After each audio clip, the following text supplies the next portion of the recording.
हमारा पहला school of thoughts जिसके साथ हम डील करेंगे वो है Cambridge school of modern historiography.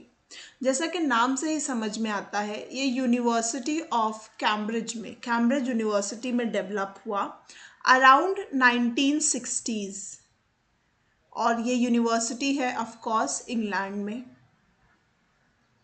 Cambridge school of thought जो है वो एक ब्रांच है, एक एक्सटेंडेड विंग है of imperialist school of thought का, जिसे हम कॉलोनियल या एंग्लिसिस्ट स्कूल ऑफ थॉट भी कहते हैं। ये डोमिनेटेड है ब्रिटिश थॉट के ज़रिए और इम्पेरियलिस्ट की छाया इस पर साफ नज़र आती है।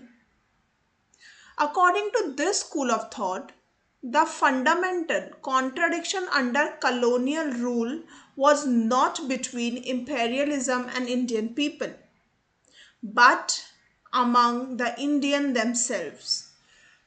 इस स्कूल ऑफ थॉट के जो नज़रिया है वो कुछ हद तक हमें सब आल्टन व्यू से भी मिलते हुए नज़र आएंगे, बट नॉट कम्प्लीटली। कुछ पॉइंट्स जो है इनके सब आल्टन से मैच करते हैं। ये कहते हैं कि जो सबसे बड़ा कॉन्ट्राडिक्शन था कॉलोनियल रूल के दौरान इंडिया में, वो ये नहीं था कि इम्पेरियलिस्ट और इंडियंस के दरमियान लड़ाई हो रही थी। इम्पेरियलिस्ट वर्सेस इंडियन नहीं था। According to this school of thought, ये बिलीव करते हैं कि जो सबसे बड़ा कॉन्ट्राडिक्शन हो रहा था वो इंडियंस का आपस में ही हो रहा था। इंडियन वर्सेस इंडियन, कौन से लोग थे ये, किन की बातें हो रही हैं। उनका कहना है कि जो इंडियन नेशनलिज्म है, it was not the product of a struggle of the Indian people against the colonial exploitation, but what arose from conflict among the Indians for getting the benefits given to them by the British rulers. ये school of thought का मानना है कि जो struggle India में हो रही थी आज़ादी हासिल करने के लिए, जो इंडियन नेशनलिज्म बढ़ रहा था, वो एक्चुअली में ये नहीं था कि इंडिया को कॉलोनियल लोग जो उन पर तबाही कर रहे हैं, जो उन्हें एक्सप्लॉइट कर रहे हैं, उसके खिलाफ है, बल्कि ये एक लड़ाई थी इंडियंस के दरमियान ही। किस चीज़ की लड़ाई? To get the benefit from the British rulers, कि जो ब्रिटिशर्स जो भी बेनिफिट दे रहे हैं उसे ज़्यादा से ज़्यादा कौन ले सकता है। ये एक बहुत ही ट्विस्टेड थॉट ऑफ स्कूल है जो कह रहा है कि हम आज़ादी के लिए नहीं लड़ रहे थे, बल्कि बेनिफिट हासिल करने के लिए लड़ रहे थे ब्रिटिश रूलर्स के ज़रिए। एंड इनका कहना है कि the leaders of the national movement according to this school were inspired by the quest for power and material benefit. जैसे कि हमने सबाल्टन व्यू में देखा कि वो कैसे कहते थे कि एक जो थे वो बोगस लीडर्स थे और दूसरे थे सबाल्टन लोग जो एक्चुअल में स्ट्रगल कर रहे थे आज़ादी हासिल करने के लिए। सिमिलरली कैम्ब्रिज स्कूल भी कहता है कि जो लीडर्स थे, जो हमारे बड़े आज़ादी के लीडर्स थे, उनका मकसद आज़ादी भारत को दिलाना नहीं था, बल्कि वो एक उनकी भूख थी, क्वेस्ट फॉर पावर, सत्ता की भूख थी, और मटीरियल बेनिफिट्स यानी पैसे की लालच। This approach has been criticised. ये जो अप्रोच है, जैसे कि मैंने कहा, बहुत ही ट्विस्टेड है, बहुत ही फॉल्स एलिगेशंस लगाता है, और ये दुनिया भर में बहुत ही क्रिटिसाइज किया गया है। लोगों ने इस पर बहुत सवाल खड़े किए हैं। And many scholars on the ground that it takes the mind और ideals out of human behaviour and reduces nationalism to animal politics. दुनिया भर में इसके खिलाफ आवाज़ उठाई गई है और इसे क्रिटिसाइज किया गया है इस बेसिस पर कि आपने आज़ादी की लड़ाई को, देश प्रेम को, हमारे नेशनलिज्म को एक सत्ता की भूख बना दिया, एक जानवरों की लड़ाई बना दिया। ये कोई एनिमल पॉलिटिक्स नहीं थी। हम इसलिए नहीं लड़ रहे थे कि हमें ब्रिटिशर्स के फेवर्स या बेनिफिट्स या उनके पैसे चाहिए थे। भारत में जो लड़ाई हुई थी वो हमें हमारे हक के लिए, हमने हमारी आज़ादी की लड़ाई की थी। कैम्ब्रिज स्कूल ऑफ थॉट पर हमेशा सवाल उठाए गए हैं और लार्जली उसे क्रिटिसाइज किया गया है all over the world different scholars के ज़रिए। जैसे कि मैंने आपको पहले ही कहा था कि ये इंपेरियलिस्ट स्कूल ऑफ थॉट की एक ब्रांच है। सो इनकी जो आइडियोलॉजी होगी वो कॉलोनियल होगी, इनमें वाइट सुप्रेमेसी होगी और वाइट मैन्स बर्डन और we are the better than others वाले एटीट्यूड के साथ हिस्ट्री को लिखा जाएगा। नॉनदलेस ये भी एक अप्रोच है हिस्टोरियोग्राफी का। लेट्स मूव अहेड हमारे दूसरे अप्रोच की तरफ, जो कि है liberal and neoliberal interpretations of modern Indian history. So according to this interpretation, the economic exploitation of the colonies, जो हम पर एक्सप्लॉयटेशंस हो रहे थे, पहले तो दो टर्म्स है जो हमें समझनी चाहिए। एक टर्म है कॉलोनी, ओके, या फिर हम लिख सकते हैं कॉलोनाइज्ड, और एक टर्म है कॉलोनाइजर। तो क्या है ये दोनों टर्म्स? सो कॉलोनाइज्ड होंगे वो लोग जिन पर कब्जा किया गया है, जिन पर राज किया जा रहा है। तो इस केस में जो कॉलोनाइज्ड हैं वो हम हैं, इंडिया। और कॉलोनाइजर होगा वो इंपेरियल ताकत जो हम पर रूल कर रहा है। सो इस केस में वो होंगे ब्रिटिशर्स। ठीक है, सो कॉलोनाइज्ड हम हैं और कॉलोनाइजर ब्रिटिशर्स हैं। सो कॉलोनी क्या हुई? अगेन कॉलोनी होगी इंडिया। सो लिबरल और न्यू लिबरल इंटरप्रिटेशन के जरिए ये कहा जा रहा है कि भारत में जो भी उनकी इकोनॉमिक एक्सप्लॉयटेशन की जा रही थी वो बेनिफिशियल नहीं थी ब्रिटिश लोगों के लिए भी। अगर हम बड़े तौर पर देखें तो बड़ा अटपटा सा लगता है ये सुनना कि हमारा एक्सप्लॉयटेशन हो रहा है और इसका फ़ायदा जो एक्सप्लॉयट कर रहा है उसे भी ना मिले। तो देखते हैं कि उन्होंने इसका क्या तर्क दिया है।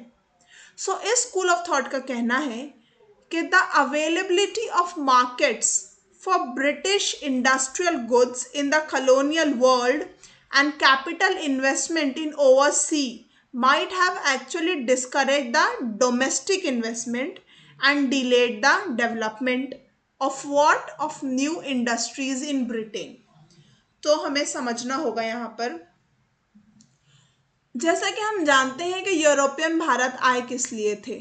सबसे पहले ट्रेड के लिए, देन वो अपनी पॉलिटिकल हेजिमनी बाद में स्टैब्लिश करते हैं, लेकिन वो आए थे ट्रेड के लिए। भारत से जो है रॉ मटेरियल्स लेकर जाया जाता था। हमारे यहाँ से जो हमारे खाम माल था, कच्चा माल था, उसे यहाँ से ले जाया जाता था भारत से, और वहाँ पर जाकर जो इंग्लैंड में उनकी इंडस्ट्रीज थी उन्हें फीड किया जाता था, वहाँ पर डाला जाता था। और इसका नतीजा ये होता था कि जो प्रोडक्ट बनता था, जो माल तैयार होता था, फाइनल प्रोडक्ट होता था, उसे वापस इंडिया में ही लाकर इंडिया की मार्केट में बेचा जाता था।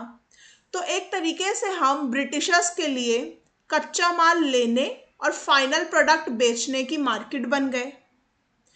उसी की बात यहाँ पर की जा रही है कि जो अवेलेबिलिटी ऑफ मार्केट थी ब्रिटिश इंडस्ट्रियल सामान के लिए कॉलोनियल वर्ल्ड में, जैसे कि मैंने कहा कॉलोनी हम हैं, हमारी मार्केट में, और जो कैपिटल इन्वेस्टमेंट की गई ब्रिटिशर्स के ज़रिए उनकी कॉलोनी में। अब कैपिटल इन्वेस्टमेंट क्या थी, क्या किया ब्रिटिशर्स ने हमारे लिए? यहाँ पर एक मिसाल के तौर पर दिया गया है, like laying of railways in India.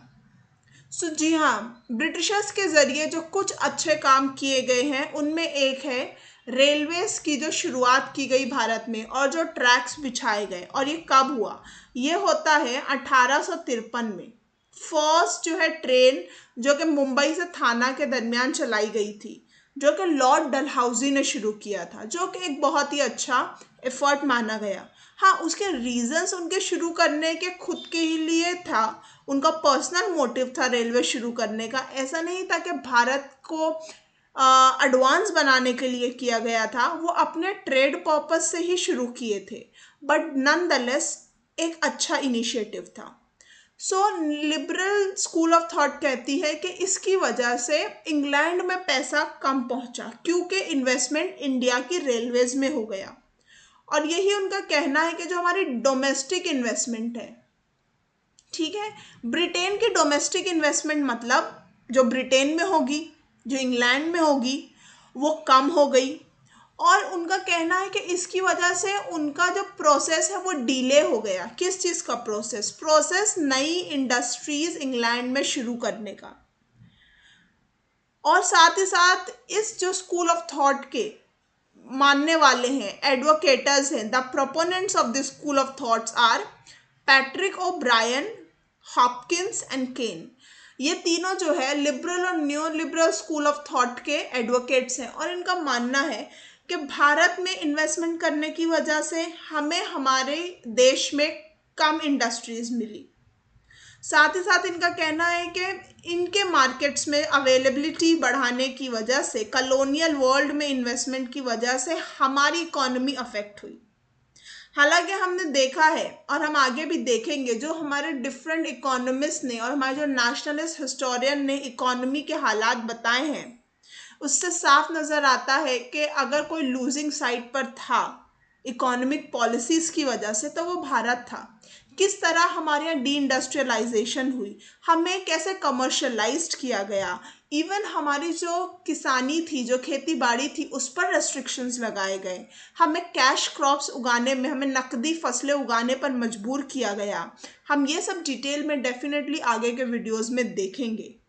But ये था liberal and न्यो liberal interpretation of modern Indian historiography. आज का हमारा थर्ड और लास्ट टॉपिक है फेमिनिस्ट हिस्टोरियोग्राफी। क्या होता है फेमिनिज्म? सो फेमिनिज्म एक मूवमेंट है। किस चीज के लिए? It is the movement for equality. Equality किसके लिए? बराबरी किसके लिए? तो बराबरी हर जेंडर के लिए, मेल फीमेल इक्वालिटी की बात करता है। ये जेंडर इक्वालिटी की बात करता है कि जो हक, जो राइट और जो अपॉर्चुनिटीज़ मेल्स को सोसाइटी प्रोवाइड करता है, इक्वल अपॉर्चुनिटीज़ फीमेल को भी मिलनी चाहिए, उनके साथ बर्ताव सेम होना चाहिए। अगर हम फेमिनिज्म की बात कर रहे हैं तो बहुत ही इम्पॉर्टेंट है हमें जानना कि जो 3 फेज में या 3 वेव में फेमिनिज्म मूवमेंट की जो रचना है पूरी दुनिया में हुई। ऐसा कहा जाता है कि there are 3 waves, wave 1, 2 and wave 3 of feminism. Feminism की शुरुआत हुई थी 1920 के आसपास। सेकेंड वेव जो आता है वो 1960 में आता है, और जो थर्ड वेव की शुरुआत होती है 1990 में होती है। एंड फोर्थ वेव है जो अभी करंटली चल रही है, वो 2012 के आसपास शुरू हुई है। क्या था इन वेव्स में, क्या बोला गया, क्या ये मूवमेंट बात करते हैं?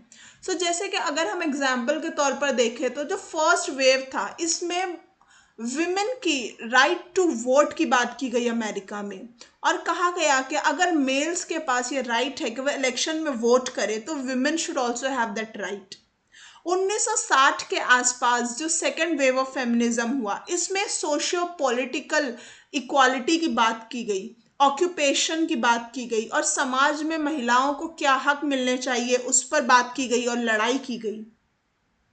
थर्ड वेव ऑफ फेमिनिज्म के आते आते जो जनरेशन इस वेव में शामिल हुई वो एक्चुअली थे 1960 सेकेंड वेव के जो हमारे लीडर्स थे उनके, नॉर्मली उनके बाप की जनरेशन।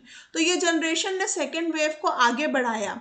साथ ही साथ यहाँ पर बात की गई कि हमें किस तरह इक्वालिटी मिलनी चाहिए वर्क फोर्स में भी, हमारे साथ कैसे हमारे जो राइट्स हैं उसे छीने जा रहे हैं, और कैसे हमें अल्टीमेटली इस नई दुनिया में अपना, आने वाली 21st सेंचुरी में अपना मकाम पैदा करना है। एंड देन 2012 से जो फोर्थ वेव ऑफ फेमिनिज्म शुरू हुई वो आज भी चल रही है, for the same equality of all the genders. ये था एक ओवरव्यू अबाउट फेमिनिज्म। लेकिन अब हम बात करेंगे कि फेमिनिस्ट हिस्टोरियोग्राफी क्या होती है।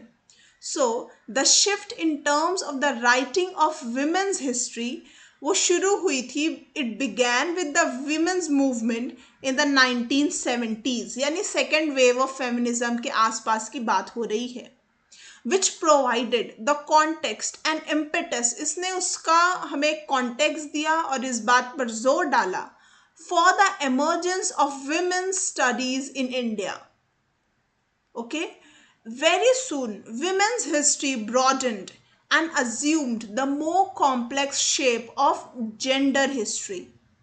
In the early years, the endeavor was to write a history of women to supplement the writings of mainstream history. Also, an attempt was made to research and compile the archives for the same. जो feminist historiography की शुरुआत भारत में होती है वो 1970 के आसपास होती है। और इसका मकसद क्या होता है? इसका मकसद होता है कि विमेन पॉइंट ऑफ व्यू जो है हिस्ट्री के बारे में उसे बताना, और ये देखते ही देखते एक कॉम्प्लेक्स शेप ले लेता है और हम जेंडर हिस्ट्री की तरफ जाते हैं। ये हमें बताता है कि जो हमें मेन स्ट्रीम हिस्ट्री में बताया जा रहा है उसमें वो कैसे डोमिनेटेड है बाय द मेल्स, और कैसे फीमेल जो हमारे लीडर्स थे, हमारे जो मॉडर्न इंडिया के हीरोज थे और हीरोइंस थी, उन्हें इग्नोर किया गया है। तो ये एक सप्लीमेंट है, ये एक एड ऑन है हमारी मेन स्ट्रीम की हिस्ट्री को। Let's learn more about it. Women's writing जो है it is an important area of research and it has been analysis of the way in which colonial structures, जो कहते for example legal structure जो था उनका, उसने कैसे अफेक्ट किया औरतों की ज़िंदगी को, विमेन्स लाइफ किस तरीके से अफेक्ट हुई। जो फेमिनिस्ट अप्रोच है वो किस तरीके से हिस्ट्री को देखता है, ये हर पॉइंट को, हर पॉलिसी को, हर मूवमेंट को एक औरत के नज़रिए से देखने की कोशिश करता है, और ये बताता है कि उसने स्पेसिफिकली विमेन पे क्या इफ़ेक्ट डाला। अगर हम कॉलोनियल इंडिया के ब्रिटिशर्स के लीगल सिस्टम की बात करें तो उसकी वजह से महिलाओं की ज़िंदगी पर क्या असर पड़ा। ये बात करता है विमेन्स वल्नरेबिलिटी की due to the denial of ownership of productive resources has been focused on. ये बात करता है फॉर एग्जाम्पल कि उस दौर में जो विमेन के पास राइट नहीं था, ओनरशिप नहीं थी ज़मीन की, या उसके पास खुद की वेल्थ की, वो खुद मालिक नहीं होती थी बल्कि उसका कोई एक रिलेटेड मेल होता था। इस सब की वजह से उनके प्रोग्रेशन पर, उनके सक्सेस पर कितना इफेक्ट पड़ा। And in the analysis of how progressive laws shaped gender relations, साथ ही बताता है कि जो एक प्रोग्रेसिव अच्छे लॉज जब आने लगे तो इसकी वजह से जो जेंडर रिलेशन है, जो मेल फीमेल रिलेशन है, उसमें भी कैसे तरक्की हुई और कैसे ये बेहतर हुआ। जब इक्वालिटी की शुरुआत हुई तो दोनों जेंडर्स के बीच में हार्मनी कैसे बढ़ी और कैसे प्रोग्रेस हुई of both the genders. It talks about in the colonial period two works based upon women's question in India, और ये स्पेसिफिकली बात करता है दो राइटिंग्स पे जो विमेन ऑफ कॉलोनियल इंडिया को दर्शाते हैं। एक है the high cast Hindu woman जो 1887 में लिखी गई with from a very great leader that is Pandita Ramabai, और एक सेकंड है मदर इंडिया जिसे लिखा कैथरीन मायो ने 1927 में। ये दोनों जो वर्क ऑफ लिटरेचर है ये उस वक्त की भारतीय औरत को दर्शाते हैं। प्री इंडिपेंडेंस या फिर कॉलोनाइज्ड वुमन जो थी इंडिया की, उसकी कंडीशन क्या थी और उसके साथ क्या घट रहा था और उसके समाज में क्या पोजीशन थी। ये पॉइंट ऑफ व्यू हमें एक नया आउटलुक देता है भारत की हिस्ट्री को समझने में, और ये एक इन डेप्थ अंडरस्टैंडिंग है of that same as well. And slowly इस पॉइंट ने इंटरनेशनल अटेंशन ग्रैब की और चीज़ें बेहतर होने लगी। That was our feminist approach to modern Indian history. और इसी के साथ हम चैप्टर 2 के अंत पर आते हैं, लेकिन before ending it let's have a quick revision of what different approaches we have seen. पहले हमने देखा colonial approach, also known as imperialist approach और एंग्लिसिस्ट अप्रोच। ये बात करता है ब्रिटिशर्स के डोमिनेशन के बारे में, लेकिन वो क्रिटिसाइज करेगा इंडिजिनस सोसाइटी को और वो तारीफ करेगा वेस्टर्न कल्चर की।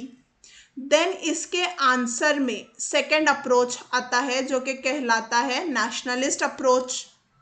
इट टॉक्स अबाउट इंडिया और ये बताएगा कि हम पर कॉलोनियल लोगों के ज़रिए किस तरीके से जुल्म किया गया। This school of thought talks about हमारी एंशियंट और मिडीवल हिस्ट्री के बारे में, और इसने मॉडर्न इंडिया पे फोकस करना शुरू किया after independence. Then comes the third school of thought, जो कि है मार्क्सिस्ट अप्रोच, जो कि कार्ल मार्क्स के मार्क्सिज्म से इंस्पायर्ड है। इसमें बात की जाएगी कैसे जो कॉलोनियल मास्टर्स थे उनका रिलेशन था नेटिव सब्जेक्ट्स के ज़रिए।